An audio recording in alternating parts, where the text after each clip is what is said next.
Walaupun tidak persis wajahnya, melihat calon-calon bidadari surga di belakang. Siapa yang aminnya semangat, insya Allah wajahnya bercahaya dan mudah untuk mendapati jodohnya.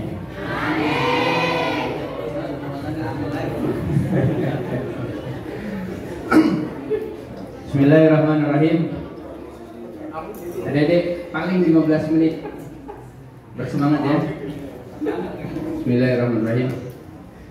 Assalamualaikum warahmatullahi wabarakatuh.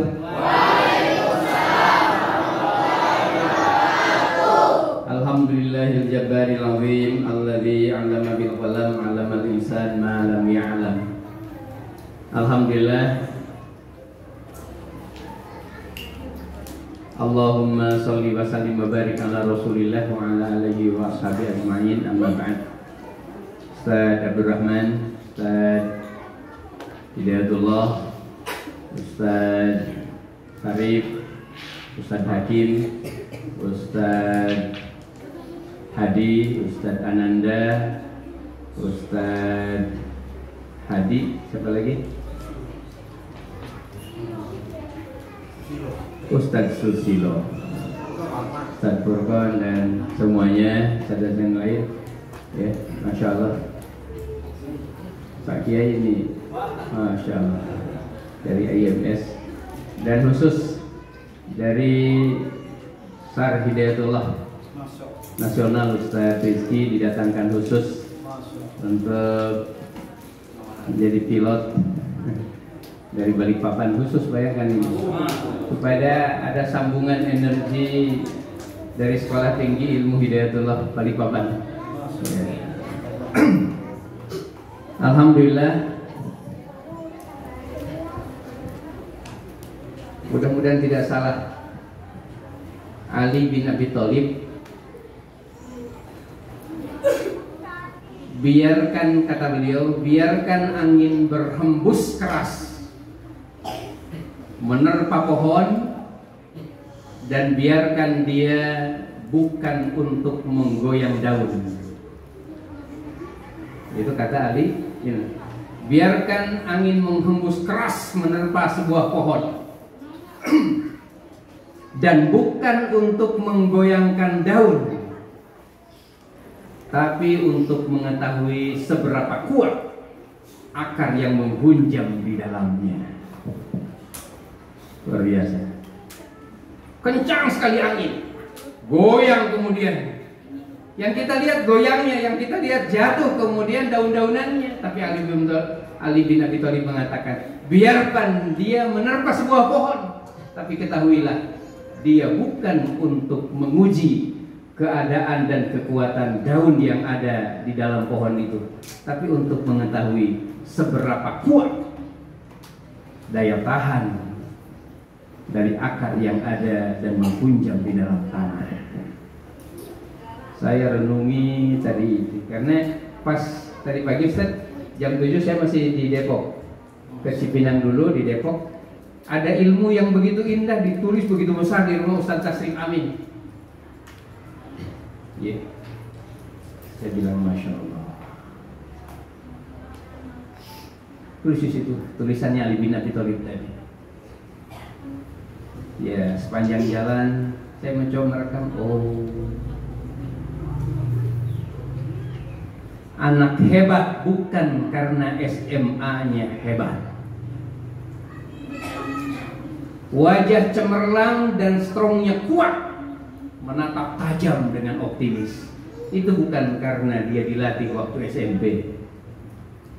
Memori besar 100 giga, bahkan 1 tera atau 1000 giga yang ada di otak anak, ternyata bukan karena anak dibesarkan di SD yang bagus.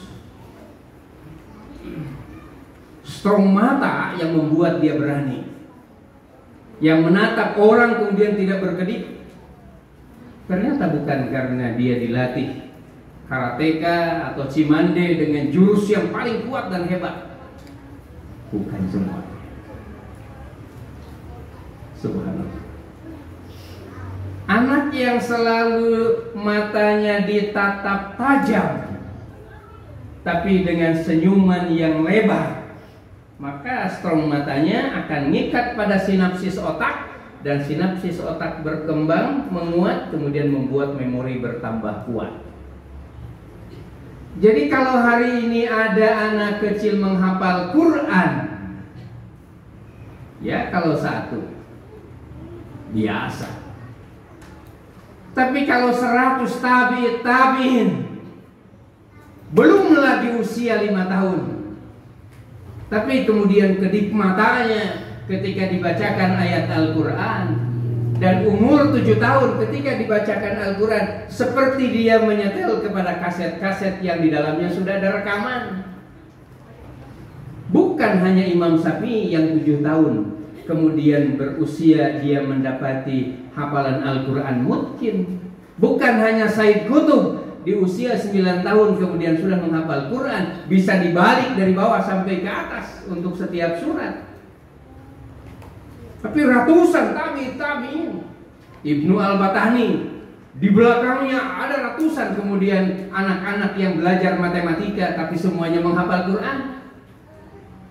Ada Ibnu Algoritmus yang kemudian dia menjadi seorang ahli fisika fluida yang hari ini menjadi fisika terkenal dan paling kuat.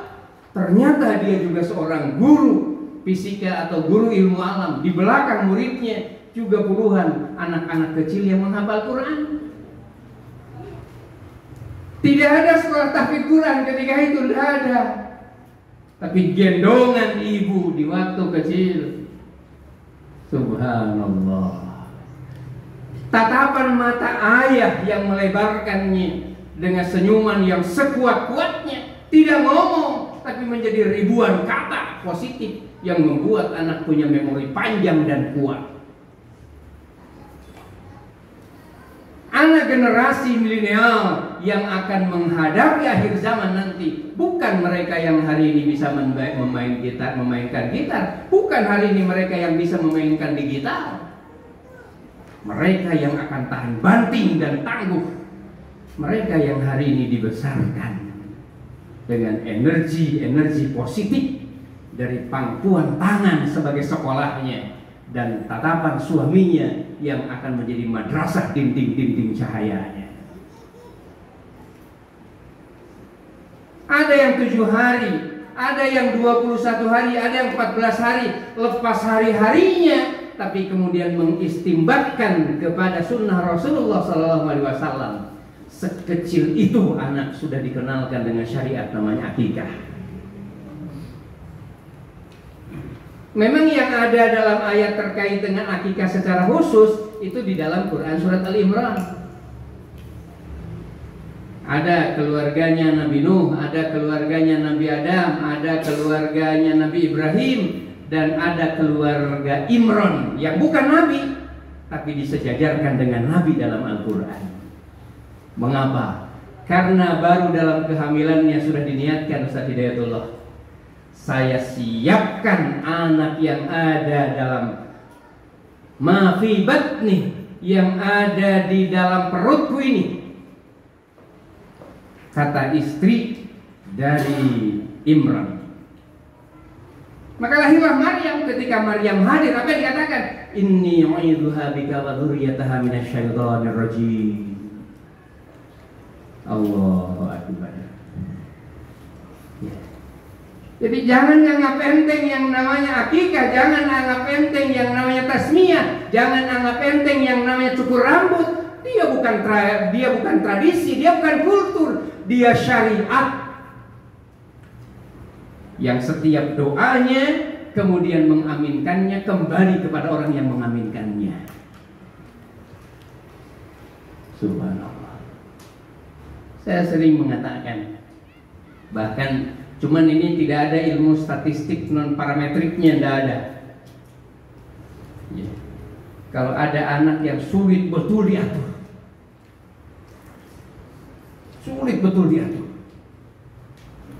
kelihatan seperti soleh, tapi ternyata di balik kesolehannya bukan sekedar pembohong, bukan sekedar pura-pura, bahkan dia menipu. Ya. Saya sering masuk di reskrim Polda yang kemudian ada anak-anak yang belum bisa ditahan tapi sudah melakukan kriminal yang naudzubillah min dzalik, yang mencekik ibunya, yang ngelem dan mengajak teman-temannya sampai punya anggota 78 orang. Anak kecil 7 tahun. Dia bisa mengenalkan semua anak yang lain-lainnya yang terkena ngelem itu, ternyata dikenalkan oleh anak yang baru 7 tahun ini.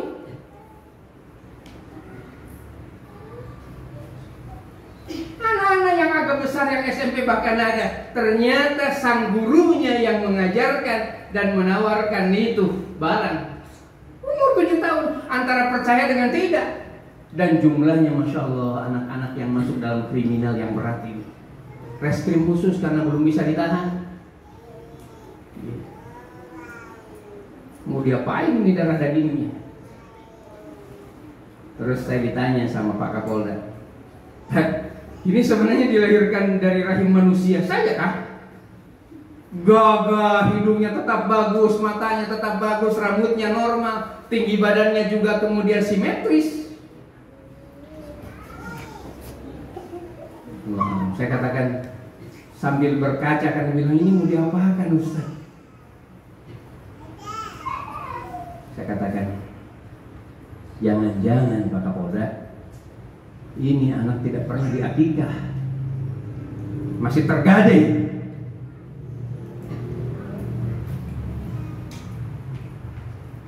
Setidaknya bagi mereka yang paling miskin, jangan melepaskan syariat akikah ini. Tahu di dalamnya ada orang yang tidak bisa memotong, tapi jangan dibiarkan nama tanpa doa.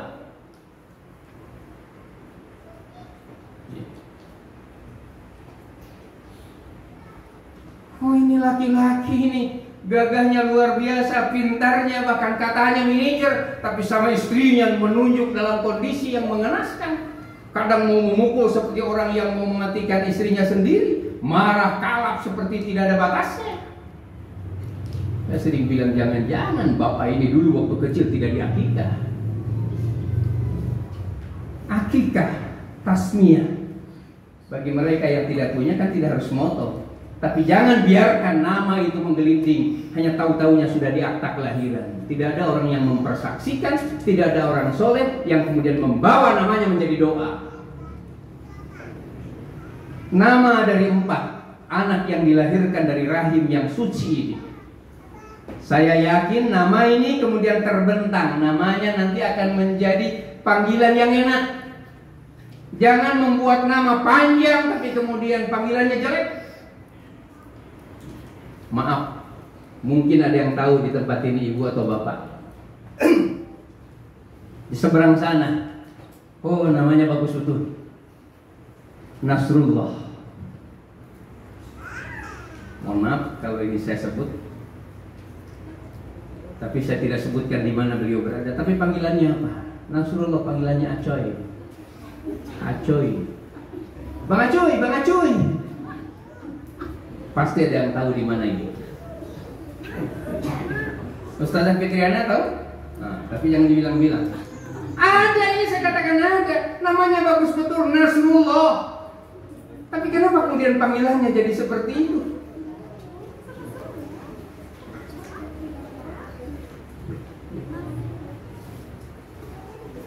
Ada lagi namanya lebih indah dibandingkan dengan itu, tapi panggilannya Atom. Saya tidak mengatakan Atom itu jelek. Buat nama yang panggilannya enak, yang di dalamnya ada doa dan ada sejarah. Saya harus tanya kepada ibu saya, kenapa saya dinamai Zainuddin Musaddad?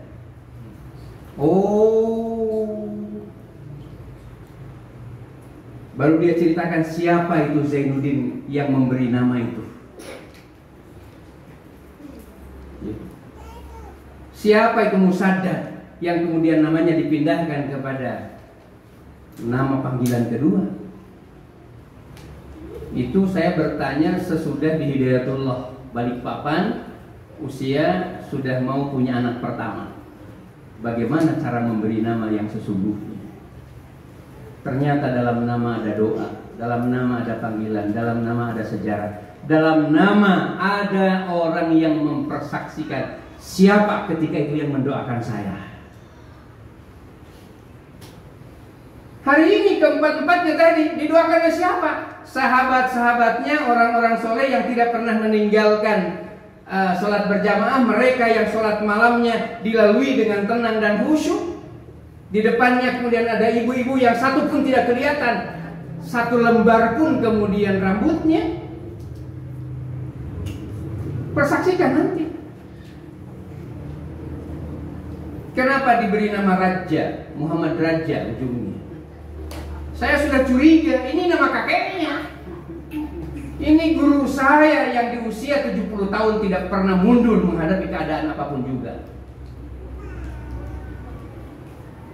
Pagar batas Hidayatullah di Tanjung sana dihadapkan dengan orang yang mau coba-coba. Dia bilang, enggak usah pakai pengadilan, nanti saya maju.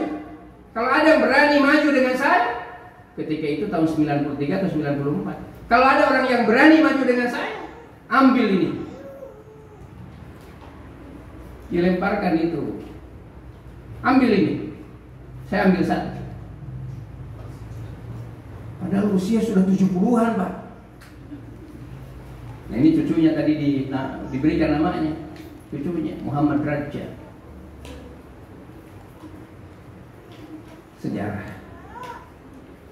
Anak saya tanya, kenapa saya diberi nama Baharun Musaddad? Musaddad itu orang yang tidur di rumah kakek ketika lahir dan kemudian namanya dipindahkan bersamaan dengan sorbannya. Ini sorbanku, pakai untuk bungkus bayimu. Yang kedua, tolong ambil namaku untuk nama dia.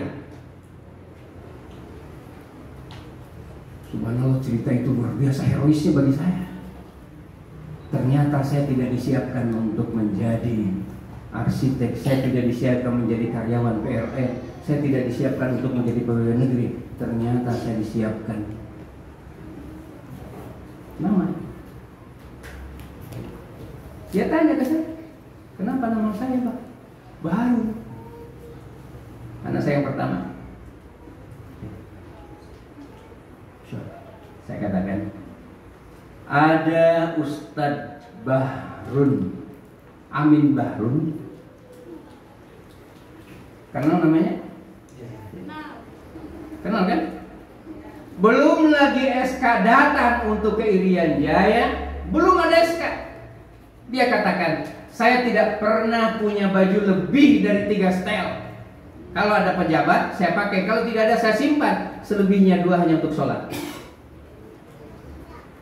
Ke Irian, sehingga kemana-mana dia hanya bawa tas itu aja. Sehingga setiap saat saya ditugaskan kemanapun siap.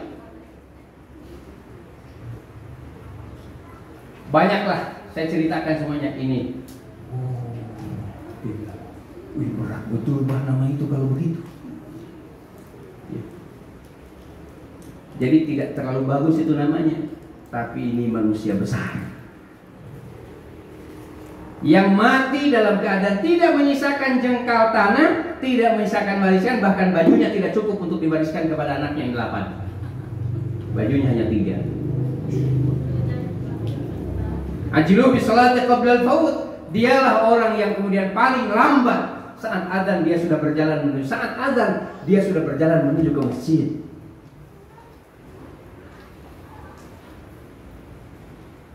Kekayaan yang kedua, kata beliau, saya ceritakan semuanya. Tidak ada artinya kamu di Madinah, nah, kalau kamu tidak ada di Hidayatullah, sebagaimana teman-teman yang lain ada di Irian Jaya. Saya salaman di Raudhah.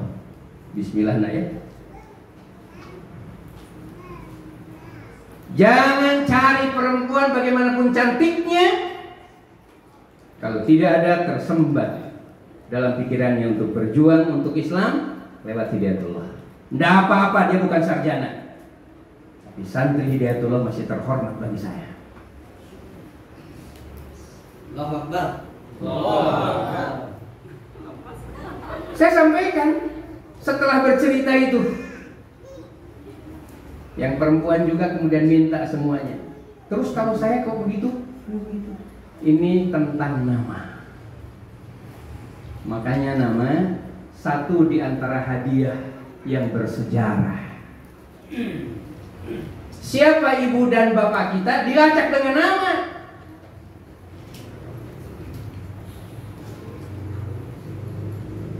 Saya tanya, Mak, nama kakek itu siapa? Orang Sunda kan? Saya membayangkan mungkin Maman, Dudu, Toto, Dadang, Deden, Didin. Ternyata bukan. Kakekmu itu namanya Abdul Fattah. Berarti bapaknya kakek sudah memberi nama sebagaimana Rasulullah memberi nama.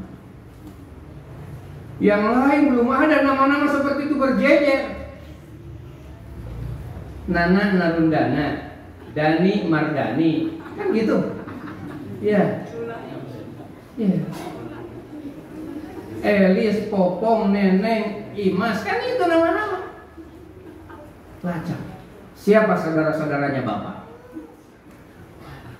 Dia bilang Siti Solihat, Siti Sa'diyah, Hasanuddin, Siti Solihat, Siti Sa'adah. Semua pakai Siti Sa'adah. Masya Allah. Saya bisa melacak siapa kakek saya. Mereka akan melacak Pak Sarip, siapa Pak Sarip itu dan siapa istrinya itu. Dia akan melacak dari namanya. Mungkin kita telah tiada, tapi amal jariah nama menggenggam erat untuk kekuatan menjadi pejuang. Maka ada namanya hijrah nama di Gunung Tempak. Namanya Sudirno diganti menjadi Ahmad Arsyad. Namanya Takaryanto diganti menjadi Zahid Fadlullah. Namanya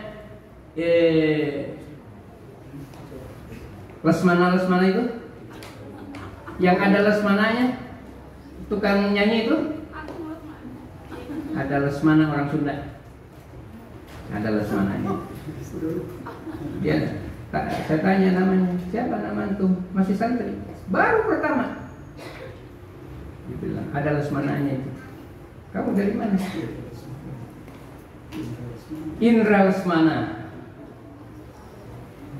Sebelum dikenal sama orang, ganti namamu ya, menjadi Naufal Mubarak. Setiap saya ke Bandung, dia katakan kalau saya lihat Ustadz, maka saya akan melihat bahwa nama saya dirubah sama Ustadz. Ustadz Naufal Mubarak. Lihat dalam rapornya semuanya Indra Lesmana. Kenapa Naufal? Seorang sahabat yang kaya raya siap miskin, tapi kemudian bersama dengan sholat malam, kemiskinannya tidak membuat dia terpapar harga dirinya. Ibu, bapak, dan keluarganya dengan melihat cahayanya, ini sahabat. Dia lihat cahayanya, kalau dia berjalan menyenangkan sekali. Kenapa di dalam kamu sekarang? Hitamnya tetap hitam, tingginya tetap seperti itu, badanmu seperti itu. Kenapa kalau saya melihat wajahmu seperti itu? Walladzina yabituna li rabbihim sujada wa qiyaman. Aku lewati malam. Aku lewati malam. Tidak pernah aku mendapatinya kecuali aku mendapati rakaat di dalamnya. Saya lewati malam selalu dengan sholat. Tidak pernah ada satu malam tanpa sholat. Bercahaya di hadapan orang tuanya. Hanya bapaknya mengatakan, adakah itu bisa berlaku kepada saya? Akhirnya semua keluarganya asbab cahaya di wajahnya karena dia sholat malam. Subhanallah, seluruh keluarganya dari Bani Adi masuk Islam. Saya berikan namanya kepada Indra Lesmana menjadi Naufal Mubarak.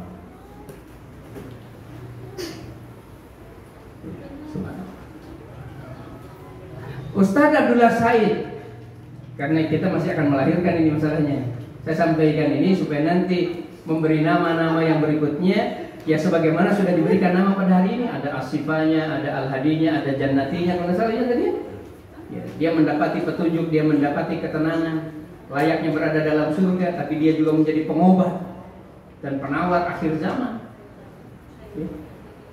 Subhanallah. Ibu jangan bosan melahirkan anak yang soleh. Jangan puas ketika anak sudah 10, siapkan 17. Yang penting cara mendidiknya benar, maka kita akan dapati yang ke-17 tidak akan merepotkan.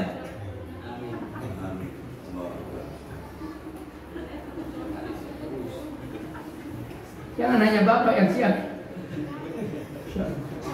Baik, ada adik-adik kita, tidak harus diurai, nanti suatu saat tak parenting khusus. Bagaimana supaya tidak bosan melahirkan ibu-ibu, dan bagaimana anak-anak yang lahir tidak seperti cendol. Anak pertama baru digendong, ibunya sudah menggendong di dalam rahim. Belum punya mobil, ada motor, di atas motor, di belakang ada 3, digendong 1, jalan kaki 1. Mau kemana? Mau ke asrama, nengok kakak, 2 di Putra, 1 di Putri.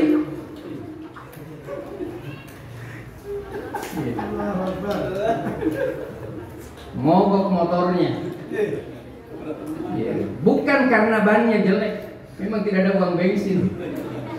Jangan kemudian tambahan penderitaan diidentikan dengan tambahan rizki dari Allah. Ternyata energi yang didapati dari doa, akikah dan tasmiyah, itu yang kemudian anak diberkahi, anak dijaga. Inni u'iduha bika wa dzurriyyataha minasyaitonir rajim. Ibu, siapa yang bisa hari ini menjaga anaknya dari HP? Kalau bukan kekuatan Quran yang menjadi penghadangnya, tidak ada yang bisa. Profesor ikut dalam parenting di Bandung, dia jadi doktor. Pertanyaan sederhana, saya bukan mau tanya tentang psikologi, saya bukan mau tanya tentang bagaimana manfaat dari HP. Saya justru mau tanya bagaimana menghentikan anak dari HP, bagaimana menghentikan anak saya yang baru 6 tahun kemudian sulit sekali tidur kalau tidak bermain HP terlebih dahulu. Di Bandung, di Hotel Braga. Subhanallah. Ini profesor. Pertanyaannya, bagaimana Ustaz? Saya memang bukan ahli di bidang itu, karena dia seorang matematikawan dari ITB. Saya sekarang kesulitan mendapati anak saya usia 6 tahun tidak bisa tidur sebelum dia main HP atau main game.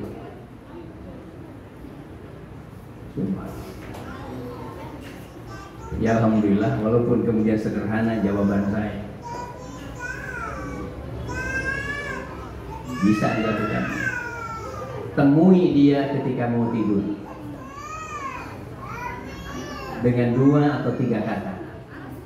Masalah dia nangis, masalah dia menjerit, berontak, mau minta HP, itu urusan lain. Lebih baik sedih hari ini, lebih baik menjerit hari ini, tapi yang terpenting tunjukkan bahwa ada wajah Bapak ketika mau tidur. 1000 orang untuk apa? Artinya sebenarnya Bapak kasihkan kemudian senyuman, kalau kemudian justru wajah Bapak tidak hadir ketika menjelang tidur. Ibu-ibu yang di pengajian dikasih senyum sama ustaz atau sama ustaz, di saat yang sama anaknya yang baru 1 tidak pernah ditemui menjelang tidur. Gagal. Wa ja'alna naumakum subata wa ja'alna al-laila libasa wa ja'alna an-nahara ma'asha. Ini rangkaian perjalanan, bukan untuk orang dewasa, juga untuk anak kecil. Mereka yang berkualitas tidurnya berawal dari cara tidurnya yang benar. Cara tidur yang benar karena dia mendapati rasa senang dari wajah yang menjadi darah dagingnya. Temui Pak.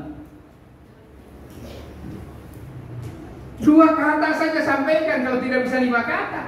Karena gelombang delta yang kemudian berawal dari gelombang yang didapatinya lewat alfa, ketika menjelang tidur menjadi gelombang delta, itu menyiapkan sinapsis otak terbuka.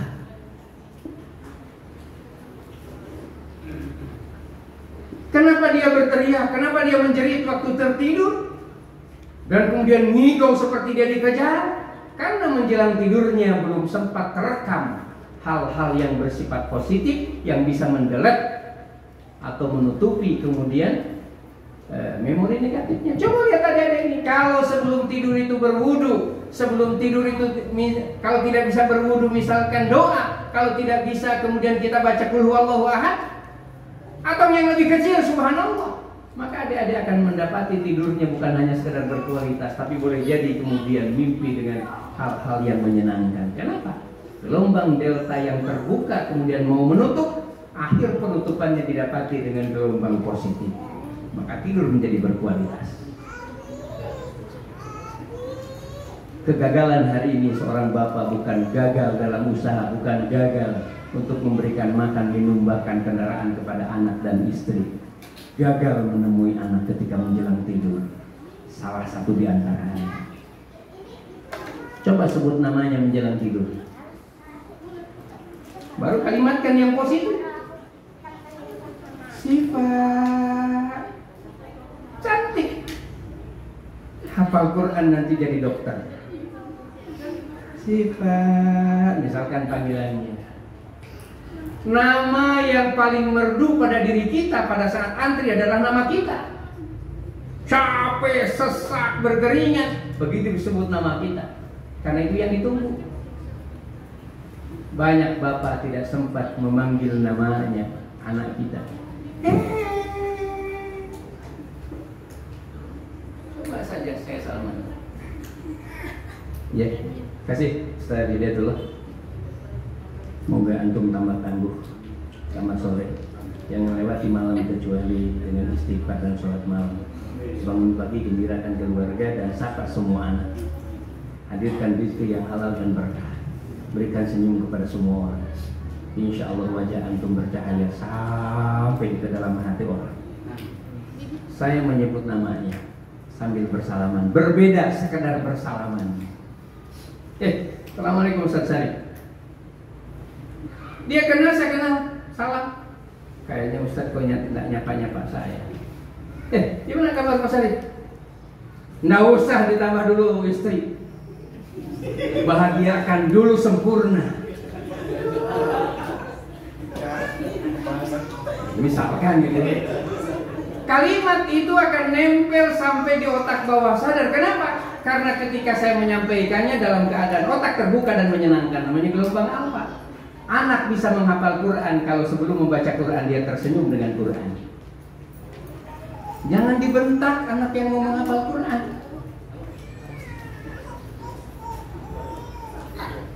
Saya belum tahu namanya Ustadz saya, tapi seingat saya wajahnya sudah pernah ketemu dengan saya. Apa mirip atau memang saya yang kemudian